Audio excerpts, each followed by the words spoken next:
I'm Tiege. And I'm Sam. And we are your well-informed girlfriends. Bringing you today's news, gossip, and unsolicited hot takes.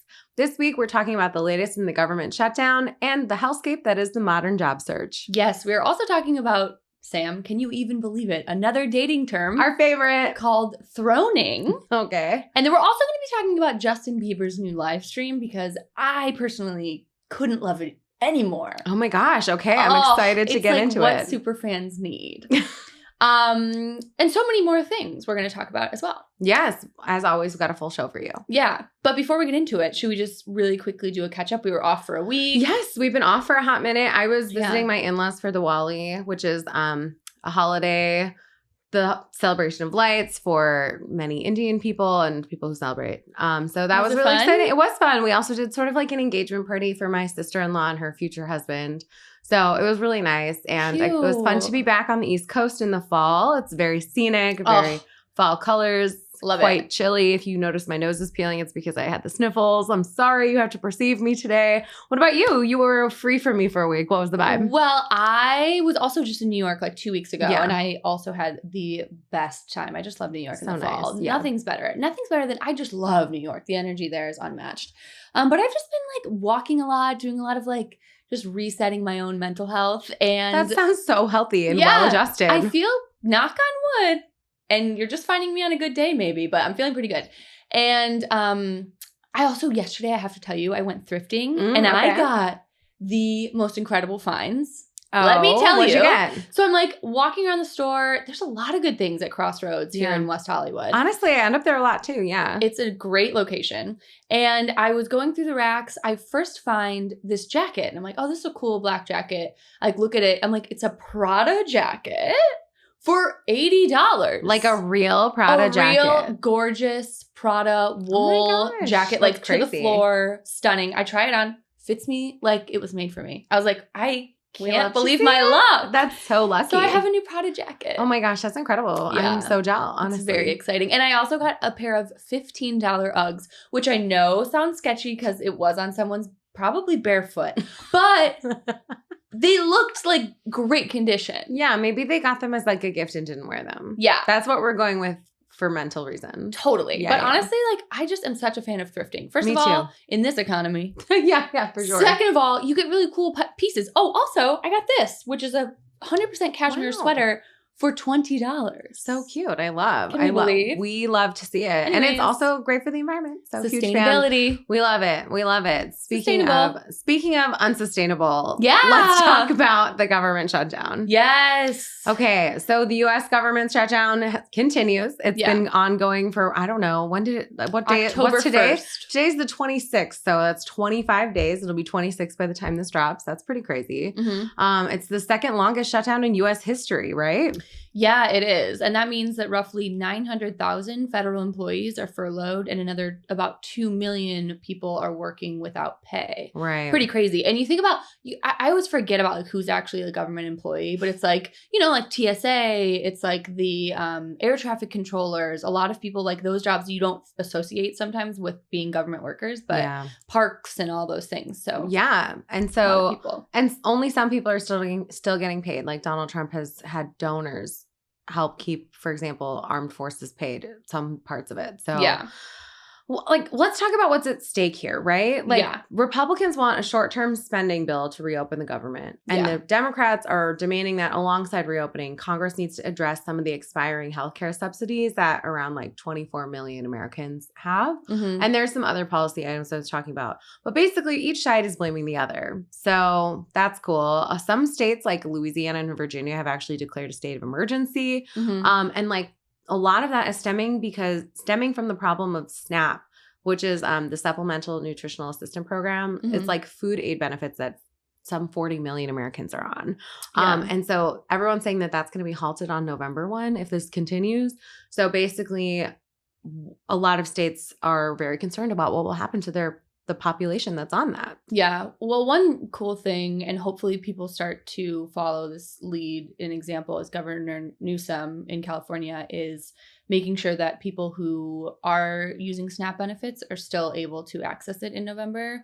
I think he's using the National Guard to help figure that out. So we'll see what happens. But I can't even imagine like how scary it would be to be relying on benefits like that, especially if you have young kids. Or, I mean, this also affects schools that feed kids breakfasts and lunches that have to have like these subsidized meals. So yeah, I really hope that there is some sort of end in sight and we can just like figure this out and keep moving on. But yeah, what a crazy thing. And I will say I'm in a bunch of like frugal Facebook groups and like healthy eats for vegetarians, whatever, you know what I mean? And so a lot of those groups I'm already seeing people start posting like, what should I be stocking up on now before my SNAP benefits run out? Mm-hmm. And people are recommending snacking up on lentils and that kind of thing, a thing that you can stretch further in the event of a food shortage. But a lot of people in the comments are also responding with like, let me know what your Venmo is, or I mean, go to your food banks, donate to your food banks. We're seeing the community rise up already a little bit ahead of this. So my hope is that we can figure something out. Yeah. Well, and like great things happen when people work together. So I do think like, you know, if it's something that we have to take into our own hands, then hopefully that's like something we can like do while it needs to be done. But yeah, what a crazy time. And that's not the only thing that's like on the line. There's obviously so many other things, of course, that are on the line. Even the way that we're collecting data for like studies, you know, all of that is going to be impacted. So it's pretty crazy. Right. Because we're not even getting jobs reports now because those people are furloughed or not working. So we don't have accurate job numbers and what's going on in the labor statistics. So there's a lot of things that are up in the air and hopefully it ends soon. For sure. I mean, like, and the longer it goes, the worse it becomes. So right. Okay, next story. Let's talk about the White House. Yes, there is a demolition, which I'm sure everybody has seen. Yeah. But I think there's some interesting points that I want to bring up today that I haven't seen like a lot of people talking about yet. I'm sure we'll get on the radar. But anyways, if you didn't know, the TLDR is that the White House is currently renovating the East Wing. It's a section on the east side of the executive residence at the White House. And what it was, it housed like the first ladies' offices, the visitor's office, the White House Family Theater, and other social function areas. Anyways, this demolition is tied to a plan by Donald Trump to build this massive new ballroom. It's going to be huge. It's going to be like $300 million. Allegedly, the funds are coming from a bunch of people that it's actually been released, that list of people who are donating. It's like a bunch of tech people and people that you would probably be like, oh yeah, that makes sense. Yeah. But one thing I think is really interesting, I don't know if you've seen any stories about the fact that the World War II bunker is actually underneath the ballroom. Beneath what became the East Wing at the White House lies the Presidential Emergency Operations Center. It's like this concrete bunker that was built during World War II. And according to reporting, the demolition isn't just to make this big ballroom, it's also to upgrade the security enhancements for this underground bunker, which I thought was really interesting. That's so interesting. I had no idea about that. So that's probably more what this is. And it's probably like, I don't know. Who knows? It'll probably be some state-of-the-art place. Like if they ever need to go somewhere for refuge, they will go. Yeah. But I thought, I think like the whole story being about the ballroom, like, that's interesting and like whatever. But like, I think what's more interesting is like, oh, why are we like building this like crazy bunker? But anyways. Yeah. Well, I mean, and I listened to an episode of The Daily by the New York Times. Yeah. And they did a whole they talked a lot about this as well. And I think what's hitting people so hard is that this is impacting the facade of the people's house. And no one knew it was happening. Like he didn't go through any channels. And like, Donald Trump sort of often operates in this gray area of like, can he do this? I guess. And we even have a whole segment like, can Donald Trump do this? And like, this is kind of one of those things where generally speaking, like he actually can. Like there's no law that says the president can't modify the White House. But like in most previous instances, there's been more of a discussion about it rather than just an unequivocal, like, we're doing it. Yeah. Everyone, oh, don't worry, I'm not going to modify the facade. JK, it's being torn down and you're all just standing on the street watching. So I think that's what's shocked a lot of people. And it sort of makes this like indelible mark on the White House too. Like I think many people maybe like are thinking they can just white knuckle it through the rest of the Trump administration. And then once it's over, it's over. But in practice, there will always be this like remaining vestige of that on the White House now. Well, and by the way, this is just a hot take, but you don't build a ballroom if you think you're going to be leaving in 3 years. And also, like, I don't know if you saw the Steve Bannon clip. No. We're going to insert it right here. 3. Well, he's going to get a third term. So Trump 28. Trump is going to be president in 28. And people just ought to get accommodated with that. So what about the 22nd Amendment? There's many different alternatives. At the appropriate time, we'll lay out what the plan is. But there's a plan, and President Trump will be the president in 28. That was Steve Bannon basically saying that, like, we should all get used to the fact that Trump will be president for another term. And so it was kind of a crazy interview. And, like, I hope that there are things in place that don't allow that to happen. But yikes, who knows? That is hot take. Wild. And I don't want to get controversial, but also, like, that was a direct quote. Like, I didn't make that up. He said that. So pretty crazy.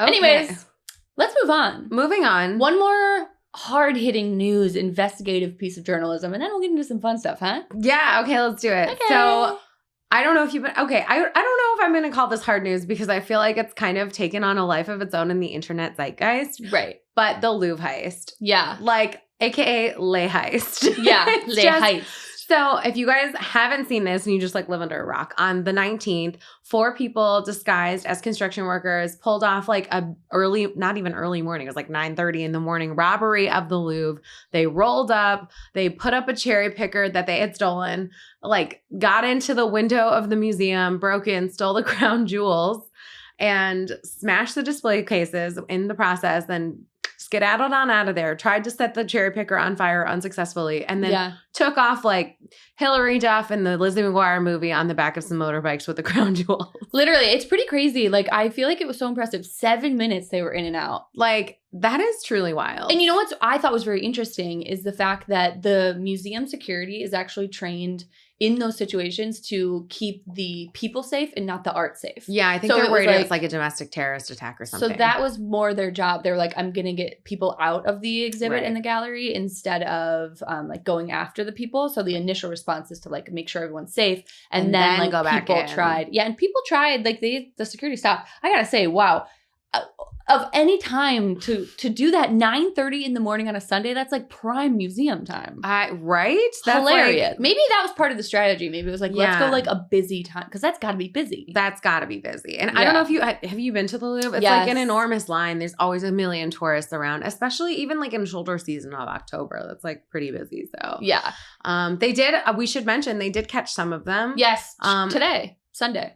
Yes, today on Sunday, they said that they caught 2 of the men. One who was allegedly about to board the plane to another country. Yeah. And I don't think they have said if any jewels have been recovered. But the main concern is people are afraid they're going to break up the jewels and like sell them as individual pieces rather than like keep the history. And France is like huge on history. They are, but like you have to remember, France is a democracy now. Like they don't have a royal family necessarily. And so I don't know that they're as upset as maybe like, say, England would be. Yeah, I just feel like French people like take their history pretty seriously. They do. They go pretty hard for the history. Yeah, so it's like, I don't know. I feel like that was probably upsetting for many of them. But who knows? We'll see what happens. Yeah, for sure. Pretty crazy. It's crazy like heists like this can happen in 20the's. It honestly, isn't that the plot of one of the Ocean's 11 movies? Yeah, it's very with 1920s. No, there's one with Rihanna in it where she's like 8-ball and then like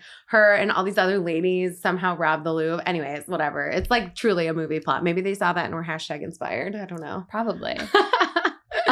Okay, so we are moving on to a little bit of a lighter story. Sam? Is it lighter? Okay, so the headline is Modern Job Search is a Humiliation Ritual. Right. So I don't know if that's like lighter so much as it is like just a dystopian reality. So the New Yorker this week put out a story about the absolute hellscape that is the job market for people in white collar jobs, and sort of the general insecurity so many people are facing. And that's even according to the Bureau of Labor Statistics before the government shutdown. They say the unemployment rate is low, but like this New Yorker article interviewed a lot of people in the PMC, which stands for Professional Managerial Class. And they all are saying that they're very unhappy and very uncertain because looking for jobs has just been such an absolute miserable case. One person they interviewed said it was like, my robots are trying to talk to your robots. For sure. And basically, a lot of the PMC jobs have generally been better paid, relatively shielded from poor working conditions. Mhm. But now it's sort of taking away that promise of upward mobility and identity through a job that is like dissolving. So it kind of is leaving a bunch of laptop workers confronting this new hostile economic and cultural landscape. And it's Mhm. upending what, I mean, I'm sure you and I were both raised to believe that like work is an identity, purpose, social mobility. If you love what you do, you never work a day in your life. And so like what happens when that breaks down? It also talks a lot about how the data is telling us two different stories. The first of which is that the job market is okay because labor numbers are fine. And then the other thing is that like some like labor indexes are showing us that there's a flatlining job market and recessionary headwinds. And then, I should also mention the stock market keeps going up and up and up, hitting these record highs, heavily fueled by, AI. So like, it's kind of like the real economy, the one that we're all living in, isn't coinciding with necessarily the stock market, which does happen, but it does make it really hard to tell that economic story. Yeah. I mean, I feel like we've been in the dark with the economy for like the last year or so. Also, like, I feel like this also kind of makes me feel like the way we talk a lot about how like the upper class and like the lower class just keeps that divide keeps growing like so much deeper, and it gets so much wider, and like the ability for people to be on the same playing field, and like the middle class frankly is just like dissolving. And so this is really interesting, and I think it's a bummer, but like also I don't know, I guess we're just gonna have to figure it out. It's just like, if all these jobs are going away, like every single day there's no news stories about layoffs everywhere. So it's like, if these jobs don't return and they're going to replace them with AI, I do think some companies are learning that the jobs they thought they could replace with AI are actually they're going to need people for. Like, I think like this boom of AI, they were like, oh my God, I can fire everybody. And then now like they're looking at the reality of that, and it's like not necessarily true. Maybe in a few years. But like, I think like they probably got a little too excited in the beginning and like let people go that they probably shouldn't have. And I think a lot of them are recanting that and starting to add people more back into the workforce, but not a lot. Like it doesn't feel like it's like equal to where we were probably a few years ago. And if these jobs just go away, like what do people do? Where do people go? I guess they just change industries. A lot of people are going to the service industry. Yes. I mean, and like that's what like many of us have done. And I, being a journalist, I worked in the service industry for like the first 5 or 6 years of my career, but like that's journalism. I think a lot of people who went into tech or whatever didn't think they would have to be a server. But I will say a lot of people are saying that we could be in sort of like an AI bubble right now. I've seen a lot of pundits on CNBC talk about that they're worried that the stock market is overvalued and that we will eventually see a downturn. And of course, like I'm not an expert in that. I can't comment on that. But I mean, who knows? Who knows what? I think it's that economic uncertainty in general. The fact that even no one knows what's going to happen next, or what tariff is going to happen next, or what have you. I think a lot of that is impacting how people feel, and it is making this sort of overall zeitgeist feel really negative and sour on just like living. Yeah, well, I mean, all you can do is just like keep pushing forward, and like even talk about like the AI bubble, and like I do agree, there is probably a bubble that will probably inevitably pop. But you also think about like the last time there was this huge boom, and it was like Amazon. It was like when Amazon first started, and like that we were like, I don't know, a lot of people are investing in it because it's like, is this going to be successful? Maybe. And then all of a sudden it's Amazon. Amazon now has more money than anybody. So it's like sometimes when you invest in these places, say like an Nvidia, like if it keeps going up, then it does actually legitimately keep going up. So we'll see. I mean, if they change the entire infrastructure of like what we know it as, like chips and all those things, then they probably will still be successful. So nice. I mean, I think I was saying this to my therapist the other day. I think the part of me that wants to be a Luddite and just not learn AI is gonna have to die, because it's like if you said that you didn't believe in the internet in like the 90s, you know what I mean? Like it's here, it's happening, we all have to adjust. But I think how we all adjust and how the market adjusts is all gonna be what remains to be seen. Yeah, I mean, I think just like anybody who adopted the internet early, like anybody who adapts AI early, and it's not even early at this point, it's like the normal time you would get in. Yeah, like exactly. It will inevitably be more successful. It cuts time on like everything. Yeah. So I think like if you can figure out a way to use it to your advantage, I think it's like really smart, obviously. And I think a lot of people are. And a lot of people are using it and they don't realize it. It's like in search engines or whatever, like you are a lot of times using AI and you're like, don't even realize. So it's just don't lose your soul, you guys. Right. And how would they do that? What do you mean? Like, just when you're writing and stuff, don't make it all AI. Right. Because it's like, that's what gives things heart. I don't know. I was at a concert like last night and I was thinking about how, like AI can't play music like that. AI might even be able to write music, and I'm sure you could find other podcasts talking about that. But like, what gives it soul is the certain je ne sais quoi of people, and like that little spiciness of like that human element. Right. So just like make sure whatever you create or whatever you do with AI, you keep like the heart in it. Yeah, for sure. Yeah. Well, I feel like I don't know. I mean, we could talk about this forever, but I feel like AI like.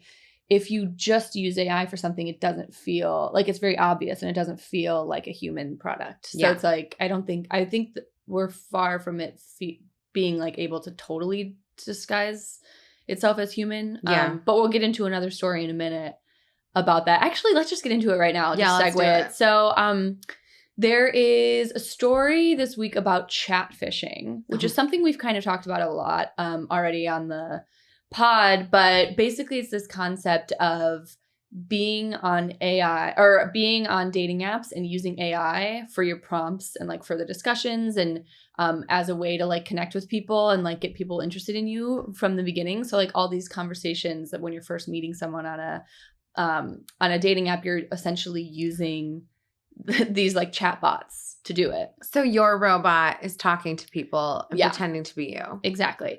And so there's actually some crazy statistics. And one statistic I think was interesting was that 26% of US singles say they're using AI in their dating lives. So that's like a huge jump from the past year.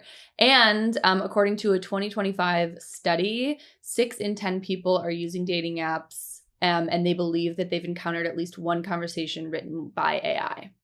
So 6 in 10 people who are using the apps. Oh my God. I know, it's crazy. That makes me like want to like fire people from dating. Like if you have to use an app to date for you, you shouldn't be dating. It's such a bummer because it's like what are you doing? I would be so mad if I like thought this guy was like super like funny and quirky and like had all these like funny jokes and quips before we met, and to find out it was a robot and this guy's like totally different when we meet in person. I'd be like, wait, that's what? Crazy. Yeah. Oh my God, can you imagine? I could totally see my own husband if he had to like join if I died tomorrow and he had to join a dating app, he'd be like, what do girls like to talk about on the dating app? Totally. You know what? And for some reasons, I think it's cool. Like for some reasons, I think it's like, oh, nice. Like you just want to, like in a way, it's showing effort, and in a way, it's showing that you care what someone thinks. And so like you're putting in some effort and maybe some extra effort to like get that date.